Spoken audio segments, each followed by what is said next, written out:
Hey guys, so today I want to talk about cliches. But before I talk about cliches, I just want to quick give you an update of the results from the voting from last week's vlog.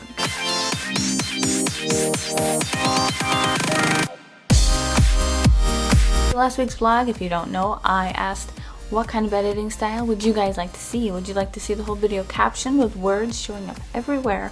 Or would you like to see words that show up just for emphasis? And the votes came in. You guys wanted to see the emphasis, which I agree with you guys. I think that's a great idea. So thank you guys for voting in the comments through Twitter, through Facebook, Instagram, and Snapchat. Thank you guys. Your votes matter. So without further ado, I'll cut to the chase. I have a bone to pick with cliches.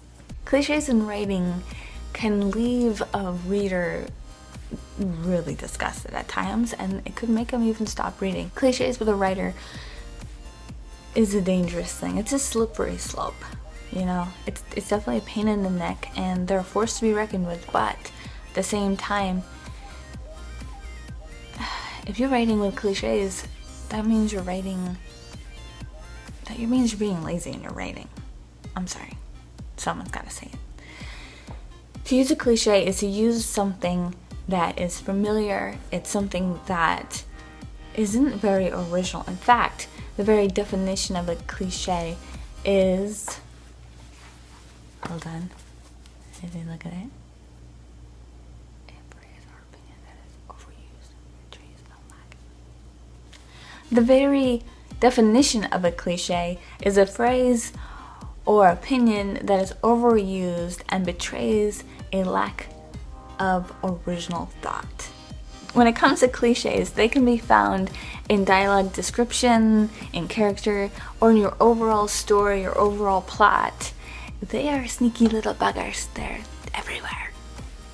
So I'm gonna go out on a limb here and say that you've probably dealt with them in your writing. You've probably discovered them when reading somebody's book,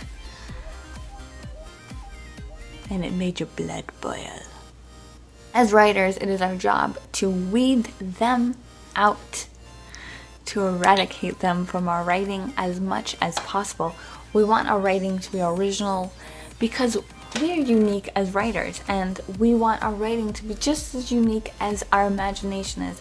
We can't let our imagination get lazy and just use things that have already been said, things that it's overused. But with a twist of fate, we can be weeding out cliches until the cows come home and still have them in our writing.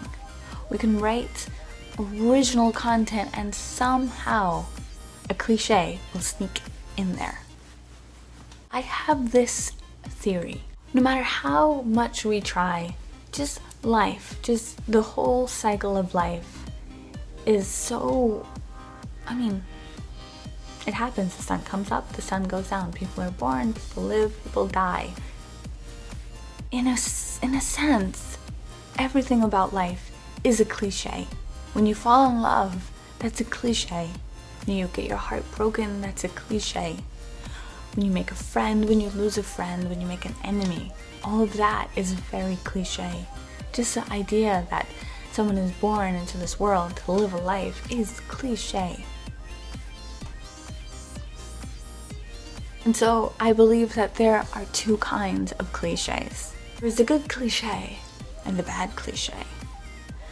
And what we need as just humans, I sounded kind of like I wasn't one, but what we look for as humans is we look for familiar. We like that feeling of familiarity amongst, crazy things happening. We will find in a hard situation one little thing that we can cling to, while everything that is coming out of the blue is happening. And so when you're writing, I think that there is this nice balance to your writing. And so you have to decide which one is a good one and which one is a bad, because just Gen Y stories, love stories, tragedies, horror, westerns, sci-fi, all of it, that itself is a cliche that people are using over and over and over. What makes it unique is our own voice. is how we choose to tell the story. That is for the overall story.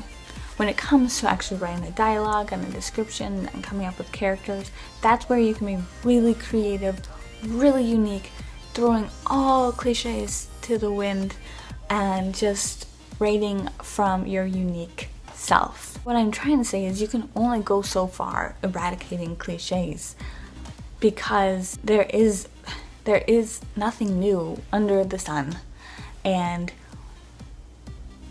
we have to give a sense of familiarity in our writing that people will enjoy. I will give a disclaimer.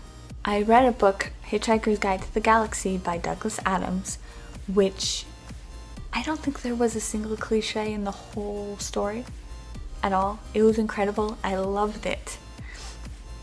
Yeah. I mean, it was a great story. So there are those geniuses out there that can just do away with cliche, but at the same time they put in enough familiarity that we actually like it, we can relate to it, to the characters, to the story, to the emotions. But like I said, I think they're geniuses, definitely geniuses. That said, remember to make your characters relatable, them have emotions that people can understand. If your character, if your story is so out there that no one can connect to, it will be just as bad as filling it with cliches all over the place, like they're going out of style. So there's that. I hope this makes sense to you. I do want to do a challenge for you. I littered this video with cliches. I just had to. I went online, I googled cliches. I had to find as many terrible cliches as I could to put in this video. So if you want, you can go back through, if you have the time, and count them, and then tweet me or leave me a comment. Tell me how many cliches you found. I don't even know how many there are. I'll have to go through and count them.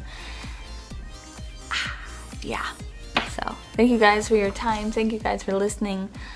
I'm Sarah, reminding you to write like a snowflake, which means to write like yourself. Don't write like anybody else. Write like you, because we're all snowflakes. Each one of us unique, not one like the other. Be you. So when it comes to cliches,